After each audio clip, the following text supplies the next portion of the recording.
देखिए, भंते बिनाचार्य के बारे में आप जिक्र कर लिए। आज वो हमारी बात सुनते, उनके गुरु यहाँ बैठा हुआ है जिससे दीक्षा लिए हैं, उनके बात सुनते तो अंदर नहीं होता, अभी बाहर होता। एक नंबर। उस रात को यदि 13 तारीख को हमारी बात सुनती, जिस प्रकार से अन्य, क्योंकि वहाँ पर खाली एक ही व्यक्ति का खाली एफआईआर में नहीं है नाम, वहाँ पर 20 लोगों की है। आप एफआईआर कॉपी पढ़िए, वो तो बाहर है। और अभी बीच में 24 जून में जो वहाँ पर कोर्ट में जो पेशी हुई, उसमें विड्रॉ किया गया। समझिए बात को, क्यों विड्रॉ कर रहे हैं। आपको ज़्यादा जानकारी चाहिए तो हमारा एडवोकेट है, जैसे सुप्रीम कोर्ट का एडवोकेट है, उस प्रकार बोधगया में भी एडवोकेट रखे हैं। जो हम पे भी एफआईआर है, भंते प्रज्ञाशील के ऊपर है, के बौद्ध के नाम पर है। हमारा फिर 18 तारीख को फिर सुनवाई है, जाएंगे ना हम। तो हमारा कहना क्या है, उस रात को यदि हमारी बात सुनती तो बाहर रहते। हमने उनको कहा था, देखिए जोश से काम नहीं चलेगा, होश से काम कीजिए। क्योंकि हमने शुरू से कहा था कि जो भी करना धरने स्थल में कीजिए, बाहर कुछ ना कीजिए, क्योंकि हमारे यहाँ बौद्धों की उपस्थिति कम है। एक नंबर। दूसरे नंबर, जो भी हुआ तो उनको कहा गया था कि आप पीछे जाकर सोइए।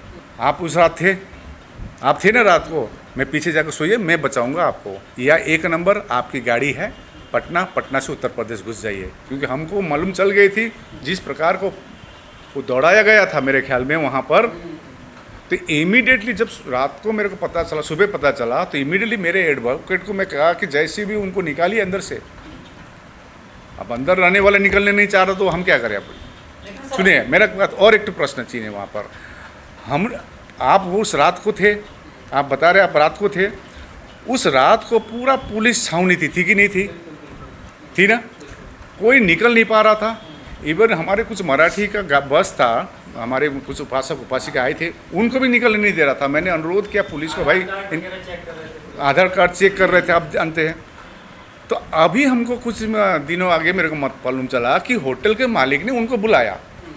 होटल के मालिक ने बुलाया तो होटल के मालिक जब बुलाते हैं तो वो कैसे निकल जाते हैं जब इतने ज़्यादा पुलिस है। देखिए, 100 दिन तक आंदोलन चलना, हम तो ये भी कहते हैं। अभी हम एडवोकेट अशोक वर्धन है हमारे एडवोकेट, उनका रिकॉर्डिंग आज वायरल भी हुआ है। देखिए, उनसे जो अगला दिन हमने कहा था जैसे भी निकालो उनको, जितना पैसा लगे निकालिए। अब उसको दिखाकर सेंटिमेंटल उनके समर्थक ये आरोप लगा रहे हैं इस तरह की खबरें कि लामा जी का हाथ है। मैंने क्या कहा, समय देखिए, समय इम्पोर्टेंट। मेरा कहीं भी नाम दिखा दीजिए। 9 तारीख रात को, उसका भी प्रैक्टिकल बात है, 9 तारीख रात को 12 बजे भिक्षु संघ अपने बाउंसर लेके आते हैं। आज देखिए, मैं दिल्ली में कोई बाउंसर लेके चल रहा हूँ। एक भिक्षु को बाउंसर लेके चलना क्या कोई शोभा देता है? 12 बजे रात को 2 भिक्षु और उनके टीम आकर वहाँ पर, जिसने एफआईआर किया है सुशील पाल ने, उन पर अटैक करने की कोशिश की। प्रज्ञाशील भंते के पर तो 2 बार अटैक हुआ, उसको नहीं दिखाई दे रही है। एक सीनियर मॉन्क, एक junior monk attack, personal attack कर रहे हैं। दरअसल हाईजैक करने आए थे,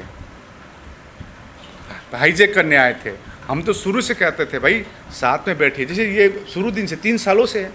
चंद्रबोधी पाटिल जी, इनका मनसा ही नहीं हाईजैक करने का।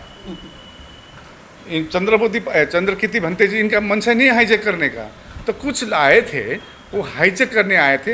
हम तो सबको अपना समझते हैं। हम कभी आपको भी, किसी को भी बोले आप बाहर निकल जाइए, नहीं। अभी गगन मल्लिक आया था 1 तारीख जुलाई में, हमने कहा था 1 जुलाई में इतना बड़ा मीटिंग हुआ बोधगया में, और ये मीटिंग कोई बाहरी लोग को लाकर मीटिंग नहीं हुई थी। और जो धरना अभी होगी ना यहाँ पर, यहाँ भी देखिएगा कितना स्थानीय लोग रहेंगे, बाहर से आके नहीं, यहीं से। तो बोधगया में 1 जुलाई में गगन मल्लिक आए थे। तो मैं गगन मल्लिक को बोलूँगा आप निकल जाइए यहाँ से। और एक व्यक्ति जिसको बुद्धिजीवी बोला जाता है, वो अपने फेसबुक में लिखता है फलना फलना आकाश लामा ये आरएसएस एजेंट है।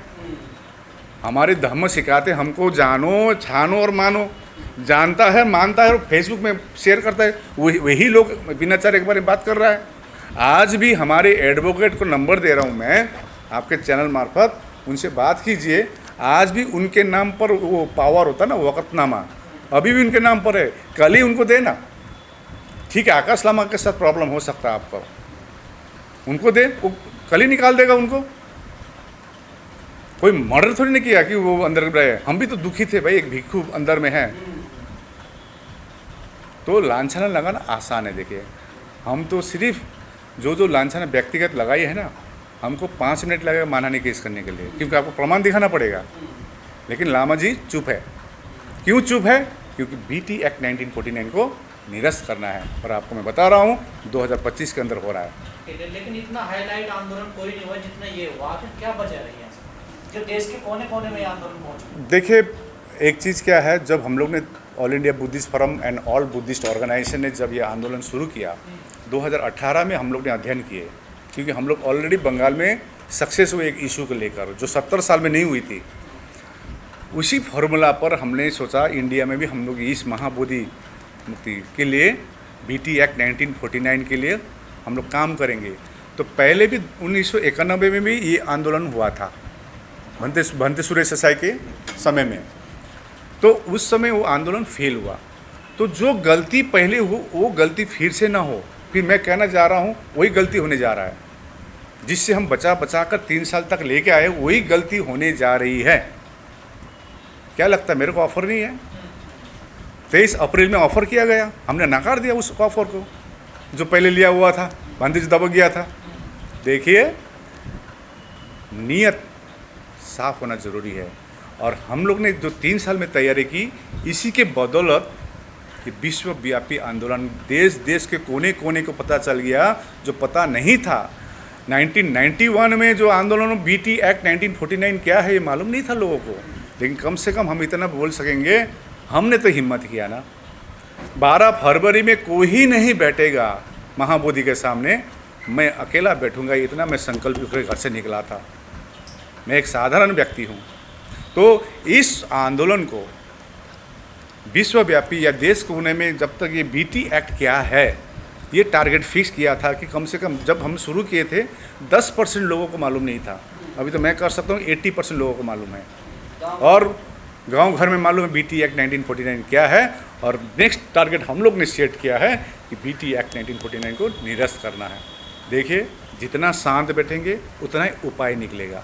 जो धरना चल रहा है, आज 153 दिन हो गया है बोधगया में, और बोधगया में सिर्फ धरना अभी 10 तारीख से तो पूरे 8 गांव में शुरू हो गई है, कल 20 गांव में होगी, और 1 जुलाई से पूरे देश भर में धरने चल रही है। आप जान रहे हैं, हमने अपना जब धरने से 100 दिन कंप्लीट करने के बाद मैं बाहर निकला हूँ, क्या हो रही है बोधगया में और आगे क्या करना होगा उसका रणनीति तय करते हुए 1 जून से नागपुर से मेरा सभा शुरू हुआ था, जिसमें हमारे साथ में बुद्धिस्ट सोसाइटी ऑफ इंडिया, समता सैनिक दल, महिला सशक्तिकरण, इसी प्रकार से विभिन्न हमारे जितने भी संगठन है, नॉन पॉलिटिकल संगठन, सभी इसमें जुड़ के काम कर रहे हैं रणनीतिक प्रकार से।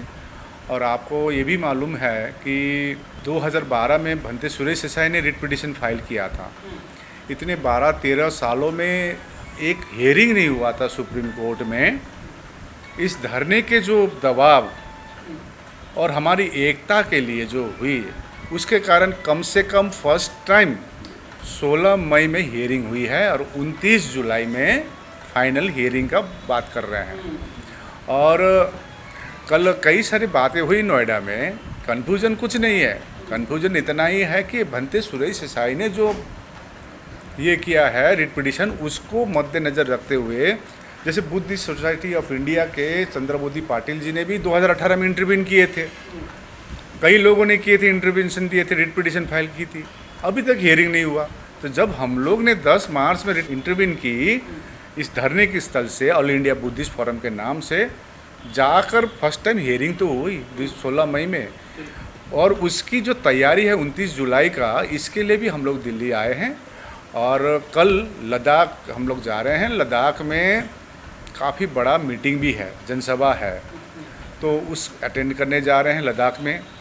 तो अभी जैसे मान लीजिए, अभी हम 1 जून को नागपुर में था, उसके बाद भोपाल में बड़ी जनसभा हुई, उसके बाद रायपुर में, उसके बाद आपका हैदराबाद में, बिहार में वहाँ हो रही है, विभिन्न जगह में हो रही है, औरंगाबाद में हुई, बिहार में, बेंगलोर में हुई, उसके बाद आगरा, झांसी, दतिया, इस लखनऊ, संकीसा में तो इतनी बड़ी, आप तो देखे होंगे। जनसभा तो पूरे देश से समर्थन आ रही है।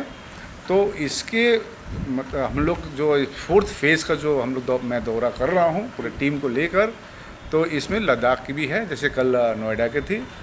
और एक डिसीजन ली गई कि दिल्ली में 25 और 26 जुलाई को जंतर मंतर में धरने करेंगे।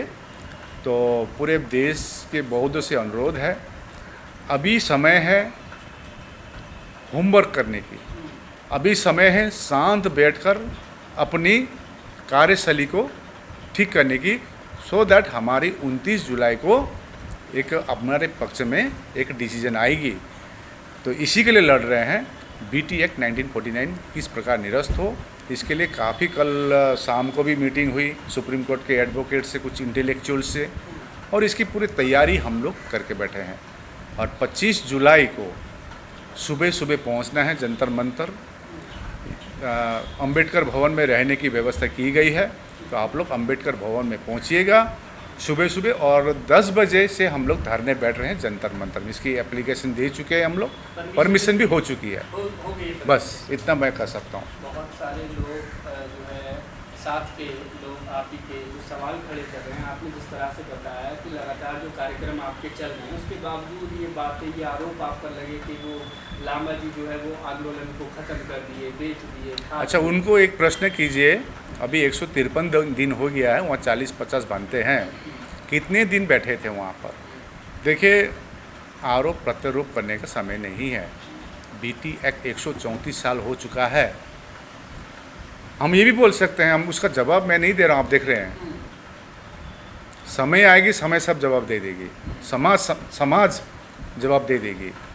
इतने हिम्मत रखते हैं, अभी भी बिहार हो या दिल्ली हो, आँख में आँख मिलाकर क्योंकि हमको मन में पीड़ा है। किसी को BT एक्ट के बारे में निरस्त करने पे पीछे पड़ा हुआ है, कोई लामा को बदनाम करने पड़ा हुआ है।